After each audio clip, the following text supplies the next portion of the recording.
With 2020 in the books, we look forward to 2021, the fall season of 2021. And with the news that came down Thursday, the last, I'd say 3 or 4 weeks, your life will belong to marching band, whether you like it or not. And I tell you, that was going to be a big thing. Let's go over it.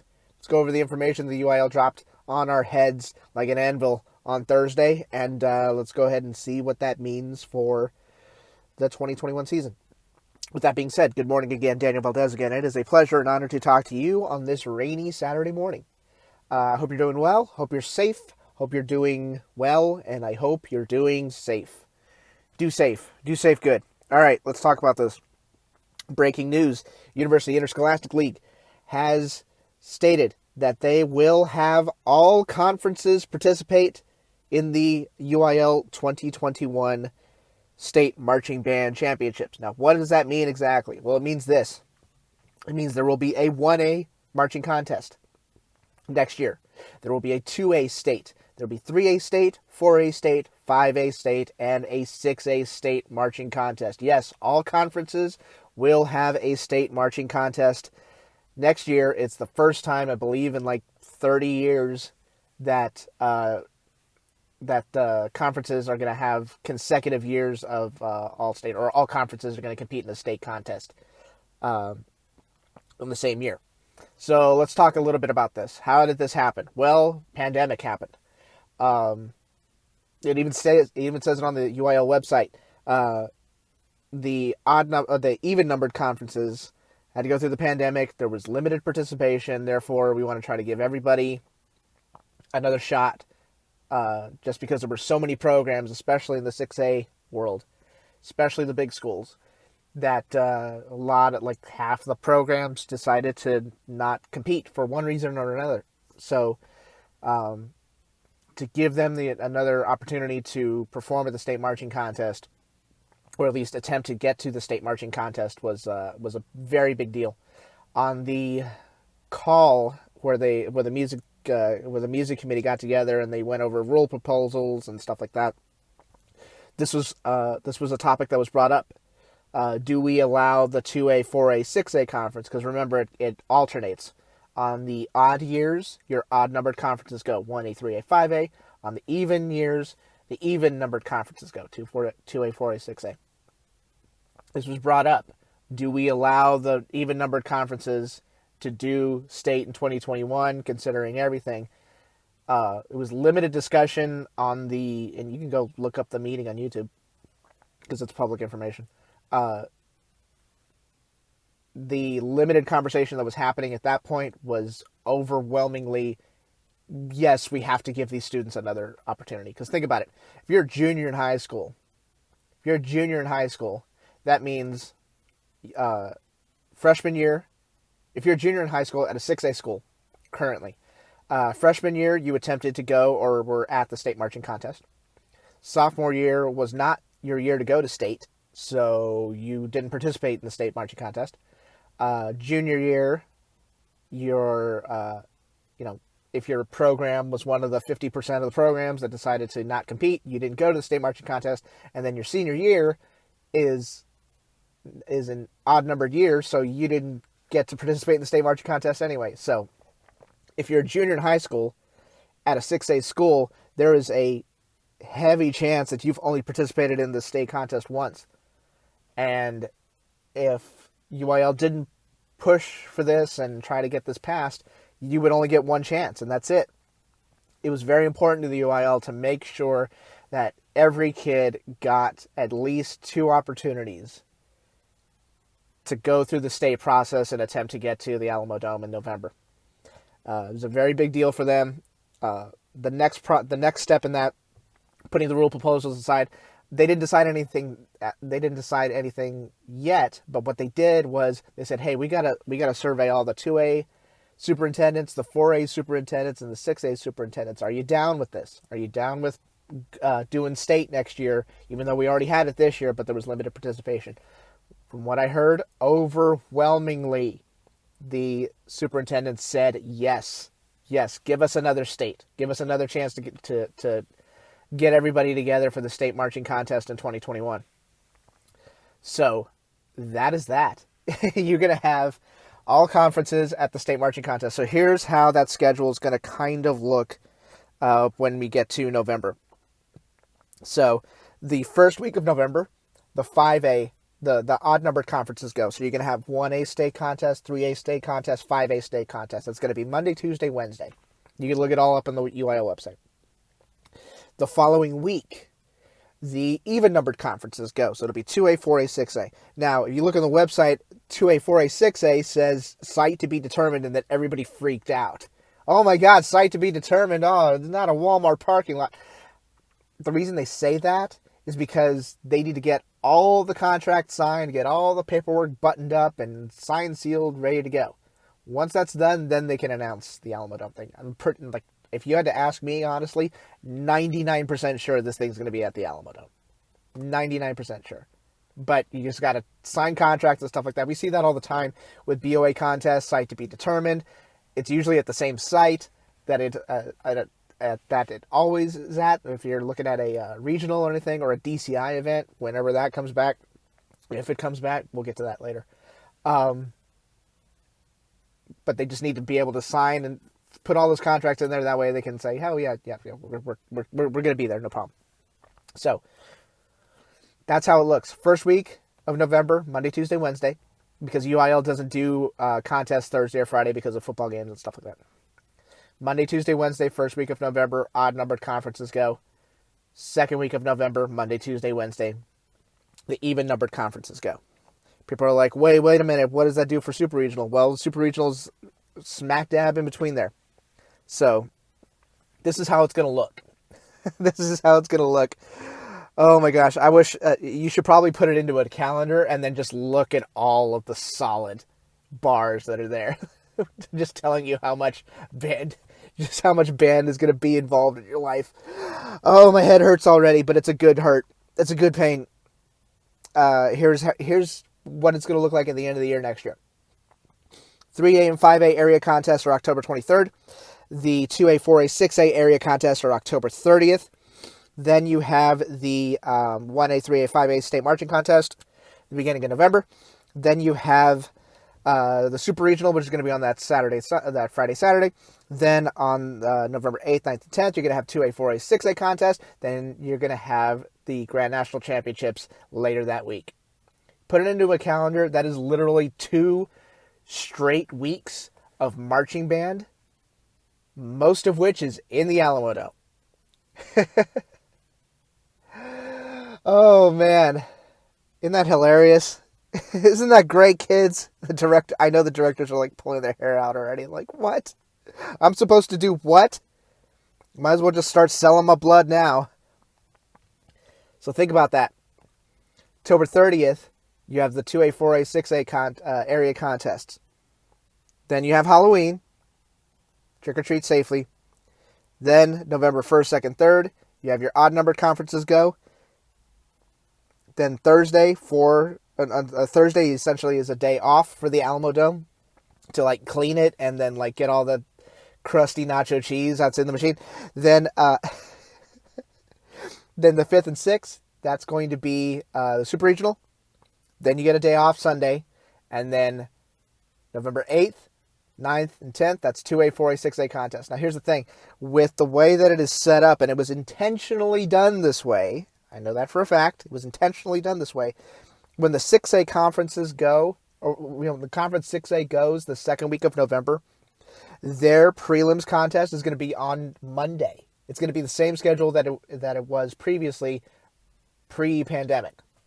So 6A prelims is Monday, and then 6A finals is Tuesday afternoon. So Wednesday's completely free for the 6A programs. So are you going to prepare for a football game if you get to the playoffs later that week? Or are you going to Grand Nationals? It was intentionally done to where, okay, there's going to be a day off for travel or whatever. So if you want to go to Nationals, there's your day off. Our program's going to have to make a decision of whether to go to state or go to Nationals. I know that there are some programs where their directors have grabbed their parents by the shoulders and said, we're going to everything. But we don't know where we're going to everything. Look at me when I talk to you. Pay attention. Good. We're going to everything. Cool? Cool. Start selling your plasma. Donate a kidney. Whatever you need to do, we're going to make it happen. There's some programs going to do that. There's some programs that are going to have to decide whether to go to state or possibly go to nationals. Now keep in mind, how many districts, how many superintendents are going to let programs skip state 2 years in a row? If they're one of the programs that's going to nationals, I'm like, we may not be able to do the state.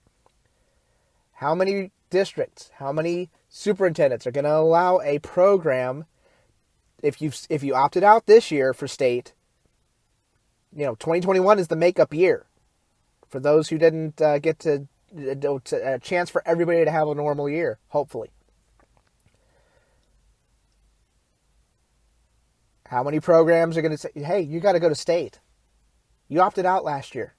I'm sorry the pandemic happened, but you're going to have to go to state.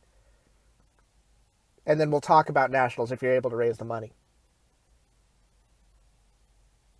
So decisions need to be made of what to do with the season.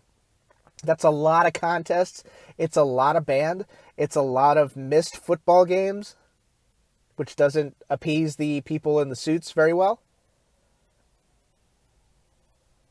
There's a lot to think about here. And there are some directors that are going to look at it like, hey, I don't want to say we took a year off, but we didn't go to any contests this year. We didn't do anything. And we were still able to do marchathons and raise as much money as we could. And, we got to put that towards the future. We got to try to make it count. And yeah, there are programs that feel like, I'm sure a lot of programs feel like they owe it to their kids. And they said, hey, we just don't feel safe. We don't feel confident in trying to pull off a competitive season. And then the next year shows up and then it's like, oh, well, we owe it to them to give them the best experience we possibly can. And if that means we have to sell 8 million cupcakes to me, because I like cupcakes, if you got to sell me 8 million cupcakes in order to get to state or get to nationals or whatever, then so be it. One thing I want to point out real quick, and then I'll leave you all alone. When people have always asked, why is the state contest this way? Why is it alternating every year? There's a big manifesto on the UIL website, and I urge you to go look at it. It's right at the bottom of the state contest page. Why do we go every other year? One of the main reasons is cost. And you're like, well, what do we have to worry about? We fundraise a ton of money. Well, guess what? Texas is a massive state, and it's filled with tons of small schools that don't have the fundraising opportunities that a school at a 6A school who lives in a big city that has business ties all over the place. They don't have those fundraising opportunities.